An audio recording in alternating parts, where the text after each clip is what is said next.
ఇక ద్రోహులకు కాంగ్రెస్ పార్టీకి ప్రజలు బుద్ధి చెప్పేందుకు సిద్ధంగా ఉన్నారని, వారిపై అర్హత వేటు పడడం కూడా ఖాయమని మాజీ మంత్రి జగదీష్ రెడ్డి అన్నారు. త్వరలోనే ఉప ఎన్నికలు రావడం ఖాయమని చెప్పారు. ఇక నల్గొండ కేంద్రంలోని బీఆర్ఎస్ జిల్లా కార్యాలయంలో మహాకవి కాళోజీ నారాయణరావు జయంతి వేడుకలను ఘనంగా నిర్వహించారు.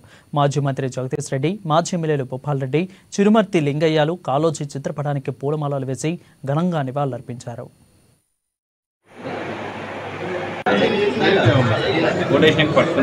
అన్యాయాన్ని ఎదిరించేవాడే నాకు ఆరాధ్యుడు అని చెప్పి మానవజాతి ఉన్నంత కాలం ఒక పోరాట స్ఫూర్తినిచ్చే సాహిత్యాన్ని సృష్టించి నిజాంను ఎదిరించడానికి మొదలుపెట్టి భూస్వామ్య వ్యవస్థను వ్యతిరేకించి తెలంగాణ సాయుధ పోరాట సందర్భంలో ఆ తర్వాత తెలంగాణ రాష్ట్ర ఏర్పాటు ఉద్యమంలో స్ఫూర్తిని నింపిన మహనీయుడు కాళోజీ నారాయణరావు గారి జయంతి సందర్భంగా ఈరోజు వారికి నల్గొండ జిల్లా బీఆర్ఎస్ పార్టీ ఆఫీసులో ఘనమైన నివాళి అర్పించడం జరిగింది.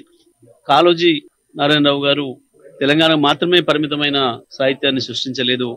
మానవజాతి ఉన్నంత కాలం ఎక్కడ అన్యాయం ఉంటుందో అక్కడ తిరుగుబాటు జరగాలని, ప్రశ్నించే వాళ్ళంటే నాకు ఇష్టమని, ప్రశ్న అనేదే మనిషి యొక్క చైతన్యానికి నిదర్శనమని, ప్రశ్నించే వాళ్ళ గొంతుకని నేను అవుతానని, ఇప్పుడే కాదు ఎప్పటికైనా అది ఒక ప్రాంతంలో జరిగే దోపిడీ కావచ్చు, ఇంకా ఇతర రకాల ఏ దోపిడీనైనా కావచ్చు, ప్రశ్నించడం అలవాటు చేసుకోవాలి. ప్రజలు ప్రశ్నించడం ద్వారానే సాధించుకోవాలి హక్కులు, దాని ద్వారానే న్యాయం సాధించుకోవాలని చెప్పిన మహనీయుడు. తెలంగాణ జాతిని చైతన్యపరచడంలో, ఆయా సందర్భాల్లో ప్రజల చైతన్యానికి సరిపోయే పద్ధతుల్లో సాహిత్యాన్ని సృష్టించి మానవజాతి వికాసం కొరకు